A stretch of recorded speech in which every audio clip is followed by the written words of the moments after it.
and welcome to Yunie's Review. Today, my topic is going to be Traid Animecon 2013 and how to pick out your very first cosplay. First off, Traid Animecon was an amazing and wonderful time. It did take quite a while to get there because I spent an hour and 30 minutes getting ready. In traffic, we were stuck in for about a good 15 minutes. But as soon as we got there, we automatically saw so many cosplays. It was amazing. There was Jack Sparrow and who else was it? I don't know, but it was some girl in some white outfit, some little kitty cat thing. It was a little Neko. That's how they say it. But yeah, so there was that. Wasn't as big as the Ghostbusters at Ichiban, but yeah, it was still pretty cool. We walked in. We were kind of confused because the con was taking place on the second floor. So we went up the stairs, and there was everything. We got our passes with ease. We pre-ordered them. That's the best thing to do when you're going to a con. Pre-order your pass before you get there. You save like half the price. Yeah, you avoid a lot of confusion. We got there. Of course, the first thing we wanted to do was check out the dealer's room because we had some money to spend. I had $85. Otaku, do you see her videos and everything? She had $100. As you can see, she got this wig, which I am borrowing today because it just looks too dang awesome on me. But, yeah, we went there. We met an old friend that we met at the first con who was cosplaying as Jack Frost. This time, he was being Percy Jackson from the Olympians. He's a major bookworm. But yeah, we hung out more. He was really cool. He was having a lot more attraction than last time, I have to admit. Yeah. I know I was kind of about to say no boyfriend, but yeah. So we talked to him and everything. This con, the dealer's room wasn't as big, but it still had a lot more stuff than the last one did, but it was a lot more expensive. Probably about a good $7. And there's a lot more inappropriate things there of it. They kept them kind of hidden, but some things I was just kind of, okay, walk away. But, yeah, it was cool and everything. When we were there, of course, J. Michael Tatum was there. We went into an event to meet Samurai Dan. He had a little event going on, a little show. We went there. We sat down on the floor. To our right, 2 seats, was J. Michael Tatum and his boyfriend. Oh, my God. That was so cool. If none of you do not know, J. Michael Tatum is gay. But his boyfriend is totally cool. They're such an amazing couple. If you have seen Otaku's video, when we went to go get his autograph, which I had to stand in line like an hour in line for. I thank you for that. Yes.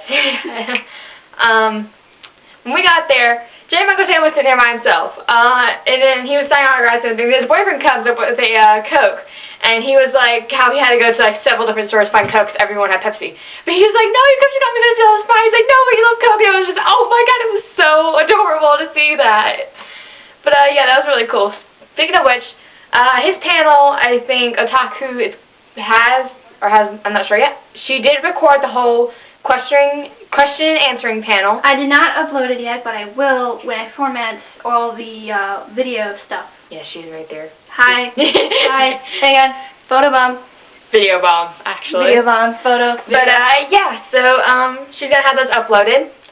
As I was standing out there in line for an hour while she was in that whole panel because I'm not a big J. Michael Tatum fan. I do love him for his role as Kyoya in Warren Host Club and Scar. But I'm more of a Vic Mignogna fan girl. Huh? Make sure you're keeping an eye on him, please, okay? Okay. You edited that out, right? Yes. Alright. Also, okay, I am a big Vic Mignogna fangirl. I do get to meet him again this year at BonsaiCon in Columbia, which I will be going to. And hopefully I will have some iCloud contacts to go with my cosplay this time. I will probably go with Songstress Yunie again and hopefully get a photo shoot done because this time I tried Animecon, I actually did get to do a photo shoot. It was, I will have pictures posted. They are posted on my DeviantArt page. They were amazing. I was so happy with it. At first, I forgot my earring in my bag inside, so Otaku had to run in and get it. We got like 2 shots in, and I wasn't wearing the earring. There were probably 2 pictures of I'm not wearing the earring. But she ran out and threw it to me, and when she did that, I think she dropped her pen. Yes. over the railing because we were like on a staircase. I had a Spider-Man over the rails. Yes, I mean, there was a cop behind her on a bike. It was like, okay. Ironically, my shirt said I do all my own stunts. She was Rainbow Dash. What else? But yeah. So my costume went really well. I had a lot of people love it. I had my makeup done and everything. My hair was amazing, thanks to my sister. So anyway, now we're on the topic of cosplay. Picking your first cosplay. For me, it wasn't really all that hard because, I mean, I'm a huge fan of Final Fantasy X, so I knew I wanted to do Yunie. So that's my very first advice when you're picking a cosplay. Do something you absolutely love and you know you're doing more than once. Joshi, come in here for a minute, okay? But you gotta be quiet. We're doing the video. Is that out? Yes. We gotta do a lot of editing. Yes, a lot of editing. Whoa, you knocked over the camera. Okay. Now. Alright, so when you do your first cosplay, make sure it's something you absolutely love, something you can wear it more than once. Because you don't want to wear a cosplay just once. Trust me. Because I know I'm going to be wearing that Songstress one again, and possibly my Summoner if I can add more detail to it. But, that's my very first advice. Second advice, when you're looking for a cosplay, they do tend to get rather expensive. I did get mine from eBay. I know that's like a really cheap way, but sometimes there really are some good ones, and you can find some really good deals. My Summoner cosplay, my very first one from Ichiban, was $60 with free shipping. It took about a good 2 to 3 weeks to get here because it was coming all the way from China.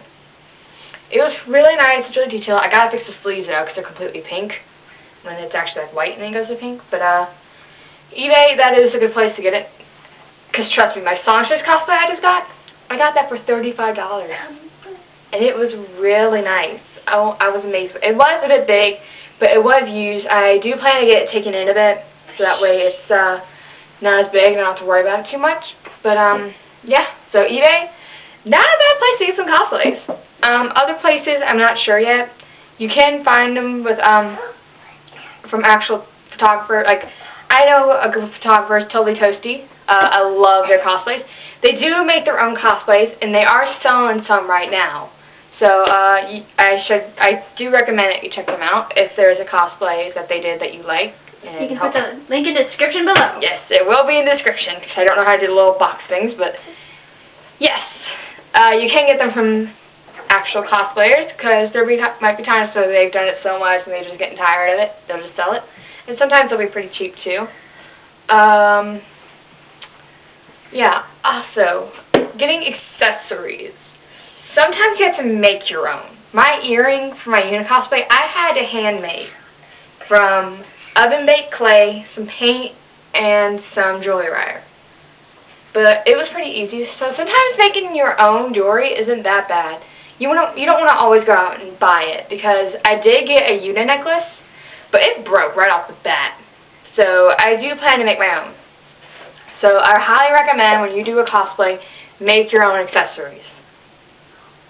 So I guess that's all I really have to say about first cosplay, since I'm still a bit getting more experience myself. But, yeah. So I guess I reviewed everything. So thank you for watching Yunie's review, and I hope you're back for more.